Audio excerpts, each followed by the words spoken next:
This is a short tutorial video for completing the second batch survey for Section 319 and National Fish and Wildlife Foundation grant funds.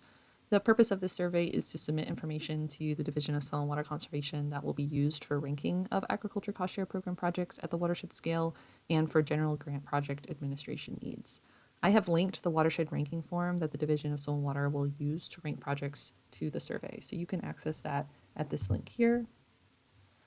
You can download the form, and the buttons and calculation features available in the form will be available once the form is able to be downloaded. So this reset form button and then the calculation option for totaling up points will be available once the form is downloaded. You can fill out this form and rank your own projects at the watershed level if you'd like to, just to see if it qualifies for that 30-point minimum that is required for grant fund eligibility. An important note is that there is not a save and return feature available through the survey. You'll only see the submit button down at the bottom. However, Survey 123 allows for answers to the survey to be saved locally to your browser as you progress through the survey. So this means that you can partially fill out the survey, leave the page, and come back to it again in the same browser, and your answers should still be populated within the form. I'll demo this feature right now. So let's say that I fill this out for Alexander County.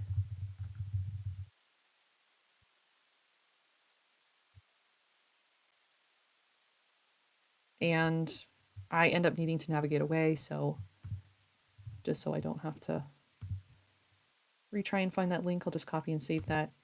So I'm navigating away, I'm doing something else in Google Maps, and then I want to go back to my survey. You'll see when you open up the survey again in the same browser that the answers that you had filled out in the survey have been saved. Now, if you want to kind of go through the survey, open up all the questions, kind of fill things out just with a random information so you can just see how the whole survey flows, you're more than welcome to do that. And you can at any time hit this reset button and it'll reset the entire form for you. So if you're ever filling out the form and you don't want to save your answers, just hit that reset button and it'll clear everything out. So surveys can be saved in this draft process within the same browser. You cannot edit a survey after submission. So before you hit that final submit button at the end of the survey, please make sure that everything is accurate and complete within the survey itself before you hit complete and submit. Take note of the expected deadlines for batch ranking. So times to submit projects in to the division for batch ranking. The deadline for the second batch is December 1st, so just keep that in mind. Please also note that we are continuing to restrict eligible practices in the second batching period to those eligible for National Fish and Wildlife Foundation grant funds, as well as for livestock exclusion system BNPs. And the reason for that is that we need to start contracting on BMPs that we can use NFWF grant funds for first and foremost. And we are expecting implementation targets in the new hierarchic strategy under development for livestock exclusion system BMPs. So we're trying to be proactive in getting BMPs on the ground that we might have targets for coming up in the future. We may expand eligible practices in future batches. I do expect that possibly in the next batching round, we will expand this list if we still have not gotten a significant number of applications for BMPs in this list. So just keep that in mind. Take note as well of what the survey will be collecting before proceeding. So I have a whole listing here of everything that the survey will ask at the very start, so you don't get any surprises as you're kind of filling it out and realize that you have to collect additional information before you can hit submit. So be sure to take a look at this list. Information to be collected in the survey includes resource concern photos. These are field photos of before conditions. Both the grants require this documentation be performed, which is why we're asking for it. We're also going to be asking later on in the survey for a conservation map as well as a local district ranking form to be uploaded, as well as practice details and the specific funding request that you have. This includes an expected conservation effect and impact of practice installation because the watershed ranking form assigns points to projects that will have a larger conservation impact. If you run into any issues or have questions about how to complete the survey, please contact me, Ali Dimity. You can call, email, or schedule a remote meeting with me. I have a remote meeting appointment scheduling link in my email signature, and my email is available linked in this form. So you just have to click it and it'll open it up in your email widget. And my cell number is 828-550-2104, and you're more than welcome to call me on that and reach me at any time. With that, I'm going to run through a demo of how to fill out this survey for a specific project. This may be slightly realistic. It might be a little bit simplified from what you would be submitting a contract for, but hopefully it gives you some information on how the survey works so you won't run into too many issues or questions as you go through this process for your own projects. So for this demo, I will select Iredale because the demo I have in mind is located in that county. District contact name. Again, I can specify my name and email. Cooperator name, I will just assume Hugh Dennis. It's a fake name there.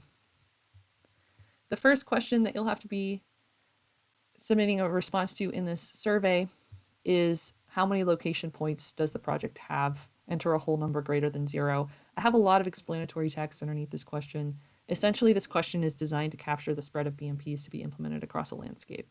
So if you have like a livestock exclusion project where you might have multiple BMPs that you're planning to contract, but it's all kind of within one central location within a HUC 12 watershed, you just have to specify the number 1 for this question because you only have to specify one location point.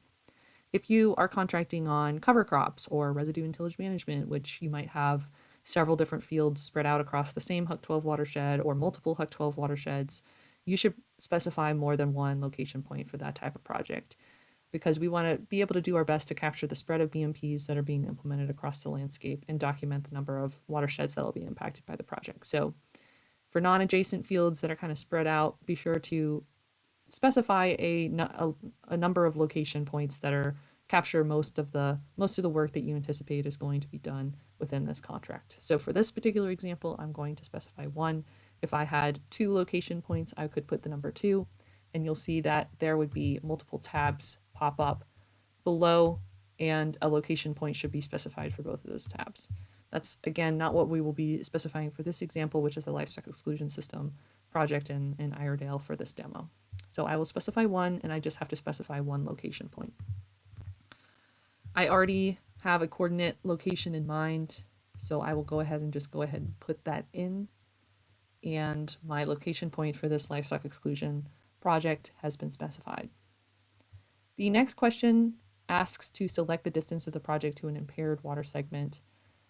Within a web map, I have created buffers to impaired water segments within the High Rock Lake watershed. So you can use other local resources or other online resources to answer this question, but this web map tool that I've created should be helpful to you all in being able to answer the impaired water segment question. So if you go to that web map, again, you just have to specify the coordinate point. Zoom that in. You might have to do a little bit of toggling there. And you can see that those same buffers that we could see in our survey 1, 2, 3 form are also visible on this map. With this map, we have a legend, so we can see that this purple and pink buffer here indicates a 100 and 300 foot buffer for an impaired water segment. So I will know based on that this particular livestock exclusion project, which will be fencing around this pasture area here, will have an impact of less than 100 feet from an impaired water body. The next question asks to select the distance of the project to the surface water type. Surface water classifications and 300-foot buffers to all waters in the High Rock Lake watershed are again in this web map tool that I have created. You can see some layers better by toggling things on and off. So if I go back after turning off those buffer layers for impaired waters, I can see that this stream is also classified in either a water supply 3 or 4 tiered water body. I can also find this information by just selecting the water body and finding what the surface water classification is in the pop-up window as well. So for this particular demo, I know that my livestock exclusion system project will be within 300 feet of a water body with a designation of water supply tier 4. The next question is asking how many agriculture cost share program best management practices are intended to be contracted as part of this project. So if you have, let's say, a livestock exclusion system where you are contracting on fencing and 2 watering troughs or tanks, then you should only need to specify 2 for this question. And that's because we're asking for distinct BMPs within agriculture cost share program. You might have 2 watering troughs, but that's really just one BMP type. So for this demo example, I will specify 2 here. And you will see additional information and questions pop up below this question. And you can make adjustments to this at any time, and this number will just simply adjust the number of tabs that you have under this practice details question. So you can see if I hit 3, I'll have 3 tabs that I'll have to fill out information for as opposed to just 2. All right, so for this demo, the practices that I will be contracting are livestock exclusion fencing and water supply troughs and tanks for beef cattle. So I will select livestock exclusion fence as the first BMP that I want to contract. I am then asked to upload 1 or more pictures of resource concerns to be addressed by the above practice. So I will navigate to a file that I can upload, and you can see I've uploaded a very visible resource concern issue that pertains to the intervention practice that I have specified above. Examples of appropriate resource concern photos are included in the survey as well. This is a read-only question, so you can't change the unit. Here, it will automatically select the appropriate unit based on the BMP that you specify above. So for livestock exclusion fencing, we have to specify a linear feet that you plan to implement as part of this project. For this particular project, I will say there's 1,800 linear feet of livestock exclusion fencing that I will be planning to implement as part of the project. The next question is the amount you are requesting to have grant funds for that implementation amount specified above. Please use the average cost list for the agriculture cost share program to estimate a funding amount. So that list is linked in the survey itself. You just have to click it, and then you should go to the appropriate components to come up with an appropriate estimate and request for funding. So for this particular example, for livestock exclusion fencing, I will go to fence, and I will choose fence permanent, non-electric, including gates, which is $5.90 per linear foot. So 1,800 times 590, and I'm 75% cost share on that. So we'll say that our funding request amount will be $7,965. Another question will pop up for all livestock exclusion type system BMPs for whether or not the cooperator is planning to exceed the 10-foot setback minimum for exclusion fencing or 20-foot width for riparian buffers. You can specify not applicable if that question ever pops up for the other BMP types, but mostly that question should always pop up for livestock exclusion. So for this particular example, I will specify no, the cooperator is not interested in exceeding standard minimums. Moving up to our second tab, again, for this example, I'm assuming that the second agriculture cost share program BMP that I'll be contracting is a trough or tank. I will specify a resource concern photo as to why that BMP above is needed. Again, you can see the resource concern is very evident in the photo selected. Unit, again, is automatically calculated, and you will need to specify the total unit quantity to be implemented for the practice that you've included.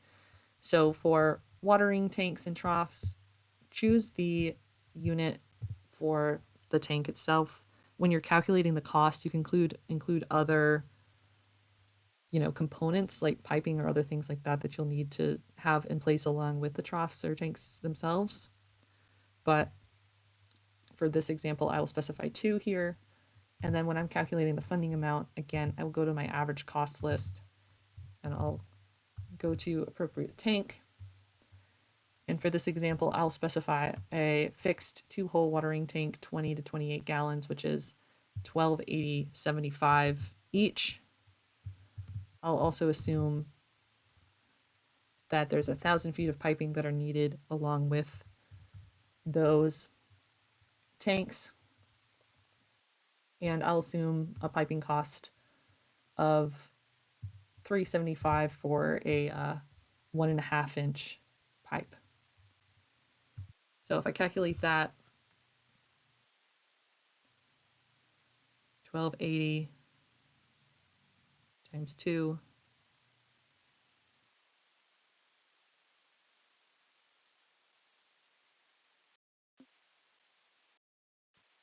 plus 3750, that is $6,311.70.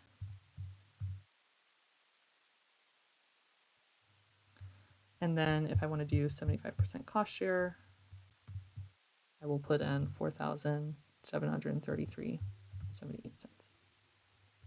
Okay. Again, that question on exceedance of standard minimums is required to be selected, so you would just hit no again for that for this example.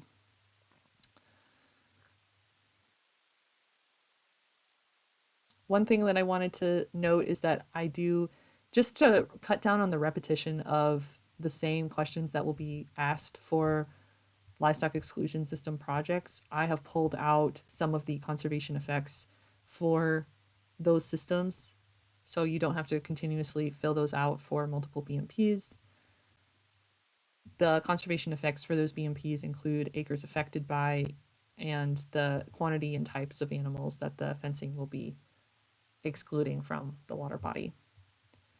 With regards to the acres affected by, please note that this question kind of pulled out from the tab section. So the tab section kind of extends down to this kind of question here.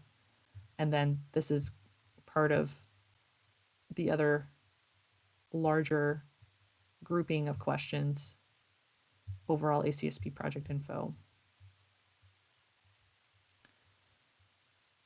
So if we were to specify like strip cropping for the second BMP, you don't need to specify acres affected by the livestock exclusion system and the strip cropping thing for a total acreage for this question.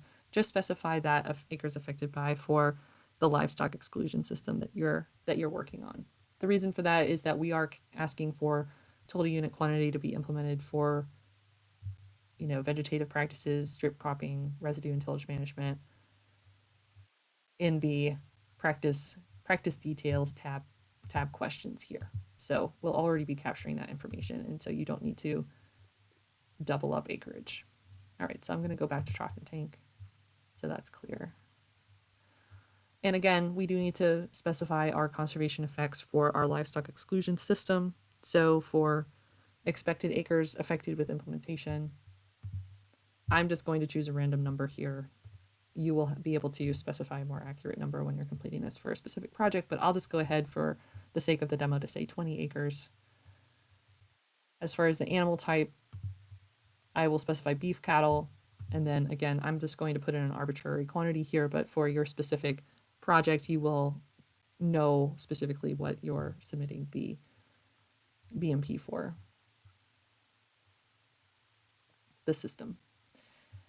All right, the next question is to upload a conservation plan map for this project, including all of the BMPs to be contracted. I have prepared a demo one for this project. You can see I have 2 troughs, I have livestock exclusion fence, and I use the tool here, mapping tool, to develop this conservation plan map. The next question is to upload a completed district ranking form for the project. Again, I have created a random ranking form and ranked out this project accordingly. I also have a question to specify the priority of the projects for your district. Some district ranking forms literally specify on the form themselves whether it's a high, medium, or low priority project for the district based on the points. Other districts don't have that, so that is why that separate question has been added, because that is a ranking parameter on the watershed ranking form. The last section in the survey is to specify if the project is adjoining or within the same HUC 12 watershed as one or more agricultural conservation projects, which can be funded by grants, Ag Cost Share Program, or NRCS programs. So for this demo example, I'll say yes, and I'll say that there's one other project occurring in the watershed currently that I want to share information about.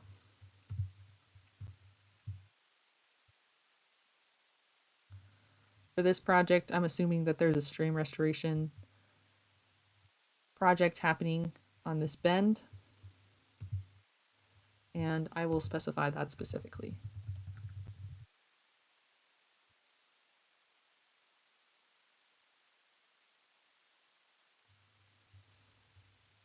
Again, similar to the other tab questions, if you specify there's multiple conservation projects happening within the same watershed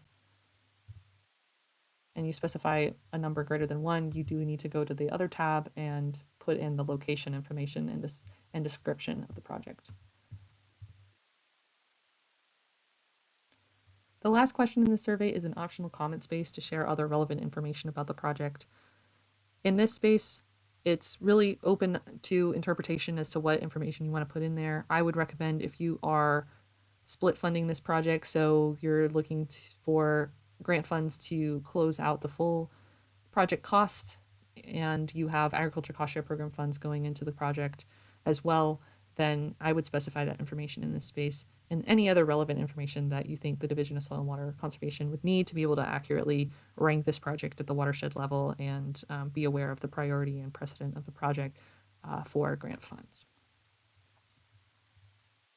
I'm going to quickly demonstrate what happens if you don't fill in everything correctly. So let's say that when we were filling out information about livestock exclusion fencing, we forgot to upload a resource concern photo. So I'm just going to delete that file and say we filled out the trough and tank section and we've moved on down to our survey. I will hit this submit button. And then you can see that Survey 123 really tries to direct you to where the error survey is. So we were on the second tab, but Survey 123 has showing us that you have an error on this first tab and you will need to update the information for that field in order to be able to submit the survey correctly. So I will go ahead and correct that issue. Sometimes it can be a little bit confusing to find where the error is, particularly if the error's in these tab sections of the survey. So just be sure to kind of go through the full survey if you run into errors with submissions, just to see if you missed something in one of the tab sections. With making that correction, we're ready to submit. So I'm going to submit the survey, and it may take a minute to upload everything, but you'll eventually get to a success page. And you can hit the refresh button to submit another survey if you want, or you can conclude your project submission process for grant funds for the second batch. This concludes our demo video of the batch period survey for Section 319 and National Fish and Wildlife Foundation grant funds. Thank you so much.